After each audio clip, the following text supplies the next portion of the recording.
Good morning my dear students and friends.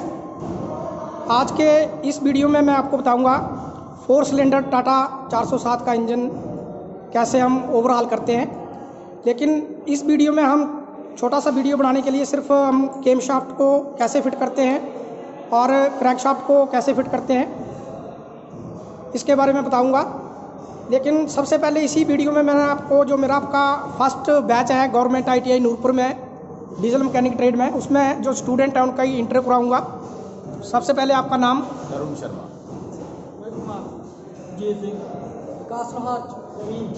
Abhishek Kumar, Sameer Chaudhary. तो ये अभी फर्स्ट बैच है डीजल मैकेनिक ट्रेड में गवर्नमेंट ITI नूरपुर में, और ये सारे पार्ट्स जो हैं वो हमने इंजन के क्लीन कर लिए हैं डीजल के साथ और बढ़िया करके। ये जो टूल है हमारा, ये टूल किट हमें ज़रूरत पड़ेगी इसकी। साथ में ये शॉकेट सेट हो गया, और सबसे मोस्टली जो टूल है हमारा ये, जिसको हम टॉर्क रेंच कहते हैं, ये आपको क्रैंक शाफ्ट को जो है वो फिट करने के लिए जो है और टाइट करने के लिए जो है वो मोस्ट टूल जो है वो यूज़ होगा। इसके साथ में आपका ऑयल कैन हो गया, जो कि हमने मेन बेयरिंग कैप को फिट करने से पहले जो है वो ऑयल लगाना है। बाकी ये सारे पार्ट्स जो हैं वो टैपेट कवर FIP हमने सारा जो है वो वॉश करके तैयार कर लिया है। इसको डिसमेंटल कैसे करते हैं, ऑलरेडी इसके ऊपर जो है एक 6 सिलेंडर इंजन का वीडियो जो है वो मैंने YouTube के ऊपर पहले ही डाला हुआ है, जिसका लिंक मैं इस वीडियो के लास्ट में दे दूंगा। अगर आप उसको भी देखना चाहते हैं। इस 4 सिलेंडर इंजन में जो है कुछ चेंजिंग है 6 सिलेंडर के मुकाबले में, उसको भी मैं साथ साथ में आपको बताऊँगा। जैसे रॉकर शाफ्ट में थोड़ी सी चेंजिंग होती है, तो जब हम रॉकर शाफ्ट को असेंबल करेंगे उस टाइम जो है मैं उसके बारे में आपको बताऊंगा।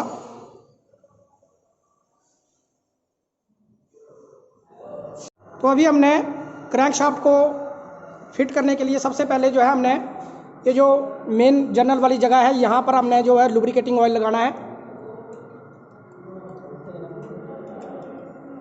सारे मेन जर्नल के ऊपर जो है वो इसी तरह से आपने लुब्रिकेटिंग ऑयल जो है वो लगा लेना है।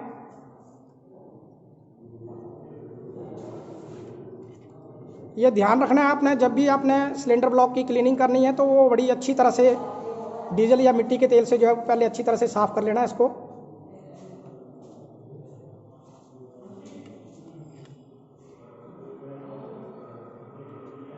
और उसी के साथ में जो है हमारे जो मेन जर्नल हैं के कैप जो हैं हमारे बेयरिंग, इसके ऊपर भी आपने जो है वो ऑयल लगा लेना है। और इनको फिट करती बार जो है वो आपने ध्यान में रखना है, ये इसका लॉकिंग लिप का लॉक है। इसी तरह का लॉक जो है, लॉकिंग लिप जो है वो यहाँ पे ये लॉक बना हुआ है, इस लॉक को जो है इस लॉक में बिठाना है, ठीक है। और साथ में प्रिकॉशन ये रखनी है कि इसके बीच में जो नीचे होल है जो ऑयल गैलरी से आता है और लुब्रिकेट करने के लिए क्रैंक शाफ्ट के मेन जर्नल को लुब्रिकेट करता है, वो जो है मैच होना चाहिए।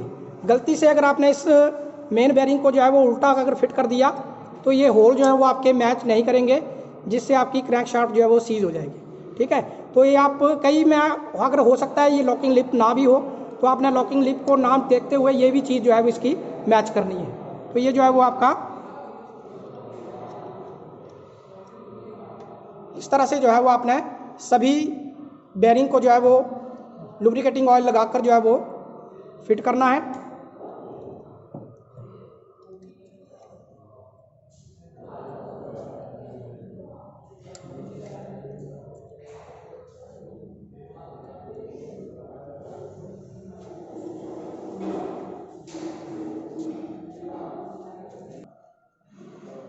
तो अभी हमने सारे मेन बेयरिंग जो है वो फिट कर लिए हैं ऑयल लगाकर।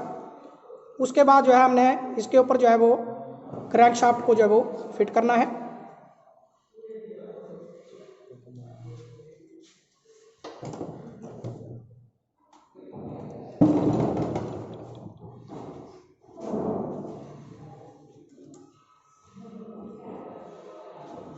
क्रैंक शाफ्ट को जो है बिल्कुल आहिस्ता से जो है आपने अभी क्रैंक शाफ्ट को जो है वो बिल्कुल सीधा जो है वो मेन जर्नल की सीध में आपने इस तरह से बिठा देना है। बिठाती बार आपने ध्यान रखना है कि कहीं भी आपने गलत से इसमें पोजीशन में जो है वो उसको फिट नहीं करना है, क्योंकि इस मेन जर्नल के ऊपर अगर स्क्रैच आ गए तो भी आपकी क्रैंक शाफ्ट जो है वो टाइट हो जाती है।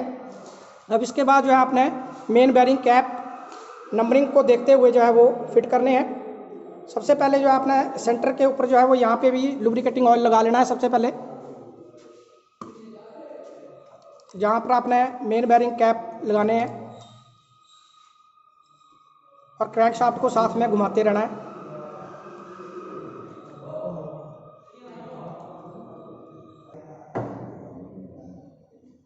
इसके बाद जो है आपने नंबरिंग चेक करते हुए इसके ऊपर जो है ये नंबर पड़े हुए होते हैं। जैसे यहाँ पर ये आपका 1 नंबर दिख रहा है, यहाँ पर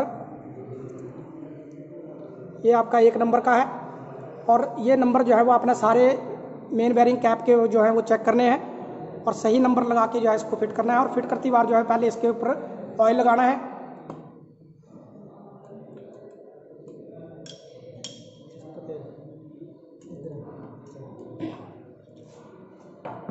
मेन बेयरिंग के टाइट होने का एक कारण ये होता है, जब आप इसको फिट कर रहे हैं अगर इसकी बैक में यहाँ पर अगर कोई कचरा रह जाता है और उसको जो है आप इसको बिठा देते हैं मेन बेयरिंग को, तो अगर यहाँ पे एक छोटा सा भी कचरा होगा तो जब इसको टाइट करेंगे आप तो यहाँ पर जो है ये भाग जो है वो ऊपर को उठ जाता है, जिससे ये वाला भाग जो है जो हॉटस्पॉट का काम करता है और क्रैंकशाफ्ट के मेन जर्नल के साथ जो है वो रगड़ के चलता है। ठीक है, तो ये जो है वो बिल्कुल साफ़ होना चाहिए आपकी बैक जो है इसकी। और इसके बाद जो है अपने इसको फिट करना है।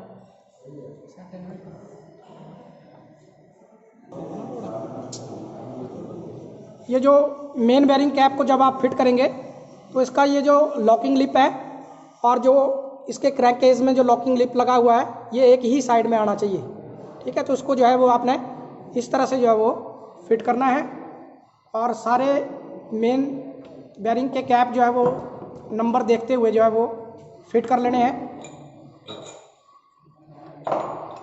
और ये जो आपने बोल्ट फिट करने हैं इसके, इन बोल्टों में भी जो है वो आपने लुब्रिकेटिंग ऑयल जो है वो लगाना है।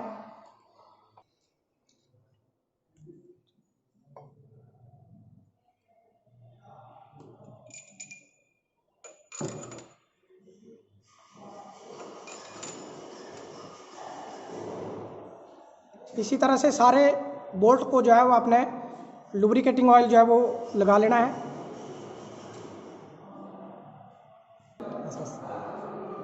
उसके बाद जो है आपने 2 नंबर का मेन बेयरिंग कैप जो है वो लगाना है। इस कैप में आप देखेंगे कि यहाँ पर एक जो है खांचा सा बना हुआ है और इसके दूसरी साइड में भी एक खांचा बना हुआ है। तो यहाँ पर जो है वो आपकी थ्रस्ट वाशरें जो है वो फिट की जाती हैं। ये आपकी थ्रस्ट वाशरें हैं, इनको जो है अपने दोनों कोनों में जो है फिट करना है। और इन थ्रस्ट वाशरों से जो है वो आपकी एंड प्ले जो है वो सेट की जाती है। अगर आपकी एंड प्ले अगर कम होगी तो इसको जो है वो पतली डालेंगे और अगर ज़्यादा होगी तो इसका जो है वो साइज़ जो है वो और डाल के जो है वो सेट करेंगे। इसको लास्ट में हम देखेंगे कि एंड प्ले जो है कैसे चेक की जाती है। इस तरह से आपने सारे मेन बेयरिंग कैप जो है वो, ये जो हमारा इंजन है ये हमने प्रैक्टिकल पर्पज़ के लिए रखा हुआ है। तो इसमें हम ये जो मेन जर्नल बेयरिंग है ये भी हम पुराने यूज़ करते हैं। कई बार आप कमेंट में लिखते हैं कि सर ये बेयरिंग जो है आपके ख़राब हो गए हैं, तो ये हमारा प्रैक्टिकल पर्पज़ के लिए है। वैसे अगर हमने पूरा इंजन को ओवरऑल करना हो तो ये जो टर्नर वाले काम करते हैं लेथ मशीन के ऊपर, ये उसी को जो है वो नए बेयरिंग फिट करके जो है पूरा क्रैंक जो है वो सेट करके देते हैं। तो ये बेयरिंग जो है हमारे पुराने हैं। इसी के साथ में ये कि ये डोरी टाइप का एक कैस्केट आता है, वो भी हमें नया डालना पड़ता है। तो इसको भी हम अभी ये पुराना ही रख रहे हैं क्योंकि ये सिर्फ हमने प्रैक्टिकल के लिए रखा हुआ है इंजन। इसके बाद हमने मेन बेयरिंग कैप जो है वो हमने मिला लिए हैं थोड़े थोड़े। उसके बाद जो है टॉर्क रेंच का आपने यूज़ करना है। टॉर्क रेंच का प्रयोग करने के लिए जो है आपने इस लॉक को खोलना है। ये लॉक जो है इस तरह से लगा रहता है। और ये वीडियो जो है ये ITI के स्टूडेंट्स के लिए है, मोटर मैकेनिक और डीजल मैकेनिक के स्टूडेंट्स के लिए, किसी एक्सपर्ट के लिए नहीं है जो रोज़ काम करते हैं। तो इसको लॉक जो है वो इस तरह से खुलता है आपका। उसके बाद जो है इसको ऐसे आपने क्लॉकवाइज घुमाएंगे तो ये आपका टॉर्क जो है वो बढ़ेगी और एंटी क्लॉक घुमाएंगे तो आपकी इसकी टॉर्क जो है वो घट जाएगी। और इसका प्रयोग हम इसलिए करते हैं, एक जहाँ हमने बोल्ट को जो है एक लिमिट तक जो है वो टाइट करना हो वहाँ पर जो है हम इस टूल का प्रयोग करते हैं। तो इसको सेट जो है इस तरह से करते हैं जैसे मैंने बताया आपको। तो हम सबसे पहले जो है इसको 6 kg पे जो है वो सेट करेंगे। यहाँ पर जो है इसकी मार्किंग बनी हुई है, ये kg में है आपका, ये पाउंड में है, और ये अलग अलग जो है वो यूनिट यहाँ पर जो है वो बने हुए हैं। तो यहाँ पर जो है हम ज़्यादातर kg में जो है वो सेट करते हैं इंडिया में। तो यहाँ पर जो है हमने पहले जो है इसको 6 मीटर kg पे ऊपर जो है वो इस तरह से सेट कर लेना है। जब तक आप इस लॉक को नहीं खोलेंगे और ऐसे घुमाएंगे तब ये आगे पीछे नहीं जाएगा। आगे पीछे करने के लिए आपको इस कैप को निकालना पड़ेगा और ये कैप जो है वो इस तरह से करके इसको फिर ये आगे पीछे जाएगा। तो हमने इसको सबसे पहले जो है 6 मीटर kg पे सेट करना है, फिर 9 पे और उसके बाद 12 के ऊपर, और फिर जो है वो आपने कैप को जो है वो टाइट करना है।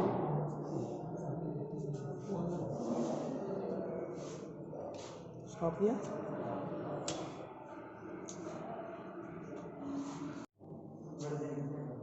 कैप को टाइट करने के लिए जो है आपने सेंटर से जो है वो स्टार्ट करना है, और पहले यहाँ से फिर यहाँ, फिर ऐसे जैसे गुलाई में जो है वो इस तरह से आपने बाहर को टाइट करते हुए जो है वो आना है, और लास्ट में जो है ये वाला बोल्ट जो है वो टाइट करना है।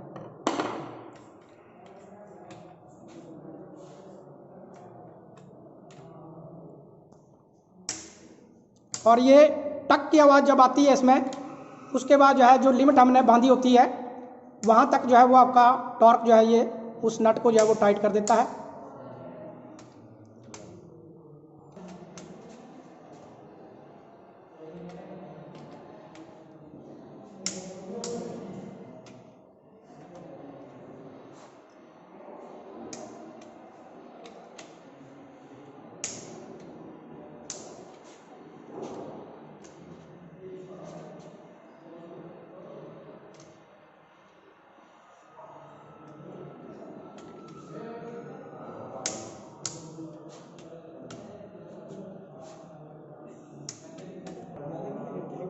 अब इसके बाद जो है हमने 9 मीटर kg के ऊपर जो है वो उसको सेट कर लेना है, और फिर जो है वो अपने टाइट करना है इसको।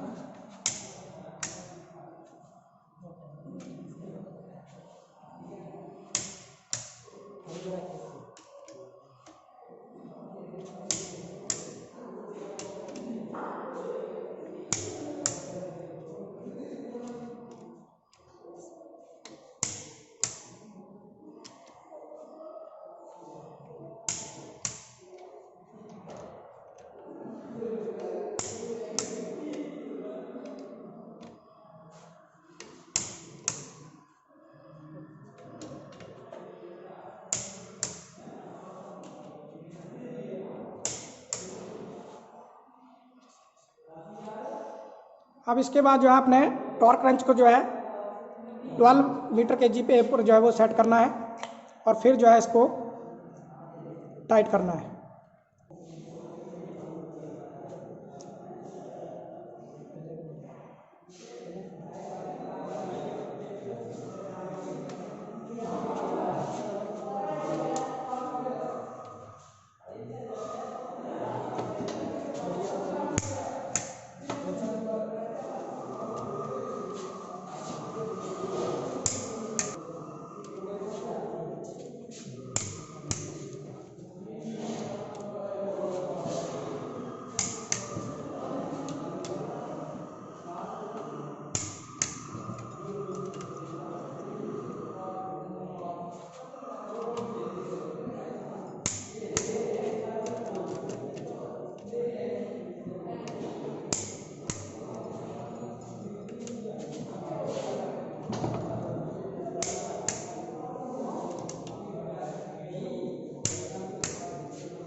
उसके बाद जो है अपने क्रैंक शाफ्ट को जो है वो घुमा के देखना है।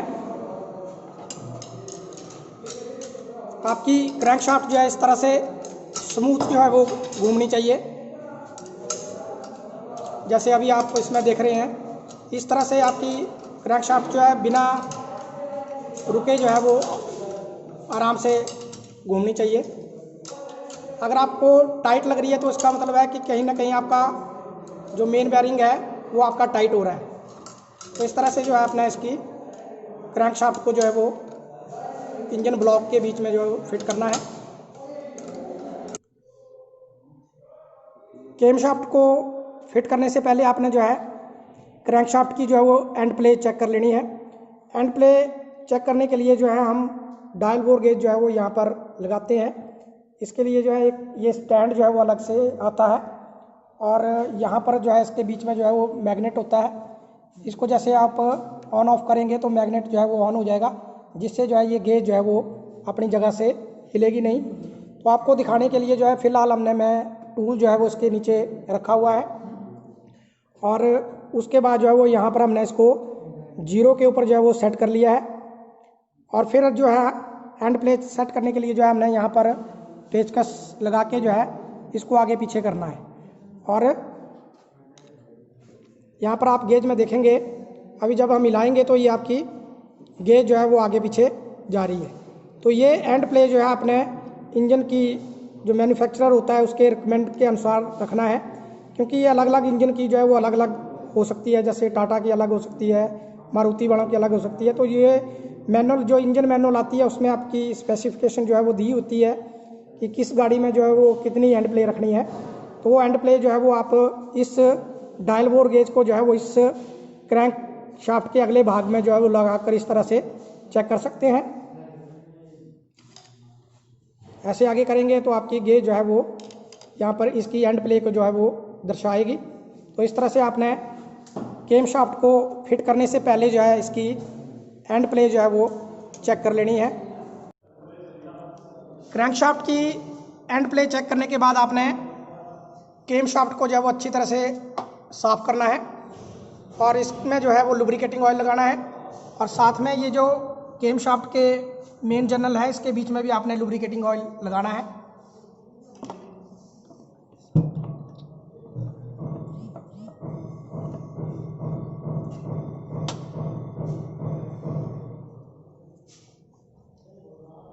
केम शाफ्ट को फिट करती बार आपने ध्यान में रखना है कि जिस साइड में इसका एयर कंप्रेसर लगा हुआ है, ये आपका एयर कंप्रेसर को चाल देने वाला लोब है, तो ये जिस साइड को होगा उसी साइड को आपकी क्रैंक शाफ्ट की जो है वो यहाँ पर आप देख सकते हैं कि ये आप जो है आपका ये वाली जगह जो है वो आपकी एयर कंप्रेसर की है। तो ये जो मैंने आपको बताया ये जो पोजीशन है आपकी ये वाली जो है वो उस साइड को जाएगी। तो इससे आपको उल्टा सीधा भी देखने की ज़रूरत नहीं है, तो आपको अपना आप पता लग जाएगा। उसके बाद ऑयल लगाने के बाद आपने केम शाफ्ट के ऊपर भी ऑयल लगाना है।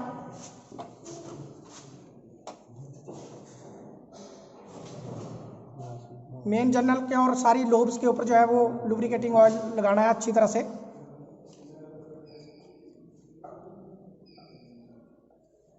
और फिर एयर कंप्रेसर को चाल देने वाला जो क्रैंक पिन है उसको आपने अंदर वाली साइड को रखना है और फिर आहिस्ता आहिस्ता जो है वो केम शाफ्ट को जो है ब्लॉक में जो है वो फिट करना है। केम शाफ्ट को जो है घुमाते हुए आपने और ऑयल जो है लुब्रिकेटिंग ऑयल सारे आपने मेन जो बुश हैं इसके उसमें जो है आपने ऑयल लगा लेना है सब में। और इस तरह से जो है आपने केम शाफ्ट को जो है वो फिट करना है।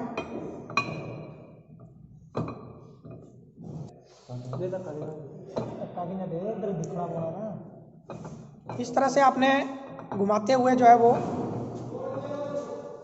केम शाफ्ट को जो है वो ब्लॉक में फिट करना है। केम शाफ्ट को फिट करने के बाद आपने इसकी ये प्लेट जो है वो फिट करनी है।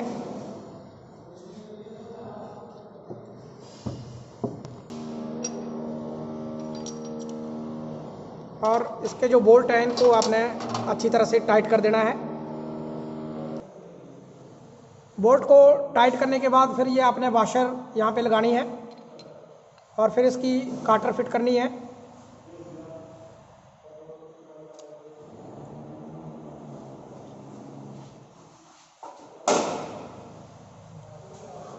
इसको अच्छी तरह से खांचे में बिठा लेना है।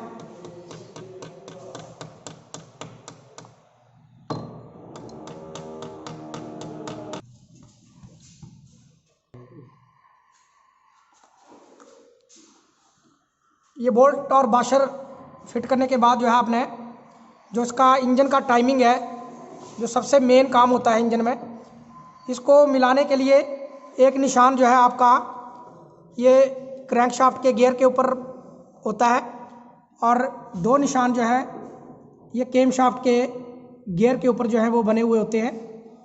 तो इससे एक निशान को जो है केमशाफ्ट के 2 निशानों के बीच में जो है वो फिट करते हुए जो है वो आपने टाइमिंग जो है इसका मिलाना है। अगर ये टाइमिंग आपने नहीं मिलाया तो आपका इंजन जो है वो स्टार्ट नहीं होगा। और निशान को मिलाते हुए जो है आपने केमशाफ्ट गियर को जो है वो फिट करना है। आप इसमें देख रहे हैं कि ये जो एक निशान है क्रैंकशाफ्ट के गियर का, ये केमशाफ्ट के 2 गियर के बीच में जो निशान बना हुआ है उसके बीच में ये निशान आ गया है। तो इस तरह से आपका इंजन का टाइमिंग जो है वो मिलाया जाता है। टाटा 407 का ये इंजन है और ये जो है आपका केमशाफ्ट का और क्रैंकशाफ्ट का टाइमिंग जो है वो मिल गया। इन निशान को मिलाने के बाद आपने एक बार क्रैंकशाफ्ट को घुमाना है और पूरा घुमाने के बाद जो है एक बार आपने चेक करना है कि ये निशान जो है वो आपस में मैच हो रहे हैं पूरा चक्कर लगाने के बाद कि नहीं। केमशाफ्ट का पूरा चक्कर लगाने के बाद ये मैच करेंगे, क्रैंकशाफ्ट के 2 चक्कर। तो आप देख रहे हैं कि यहाँ पर ये निशान जो है वो फिर से अपनी जगह पर आ गया है। इसके बाद जो है आपने केमशाफ्ट का जो बोल्ट है उसको फिट करना है और फिर इसको 17 नंबर की एलेंकी से जो है अपने टाइट करना है।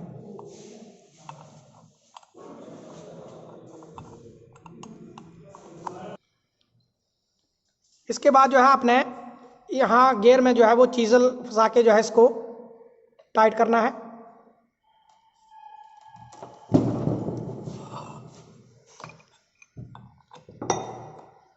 इस वीडियो में आपने देखा कि क्रैंकशाफ्ट को सिलेंडर ब्लॉक में कैसे फिट करते हैं और केमशाफ्ट को कैसे फिट करते हैं, उसका टाइमिंग जो है वो कैसे मिलाते हैं। इससे अगले वीडियो में हम देखेंगे कि पिस्टन को जो है वो सिलेंडर में कैसे असेंबल करते हैं। Thank you. जय हिंद, जय भारत।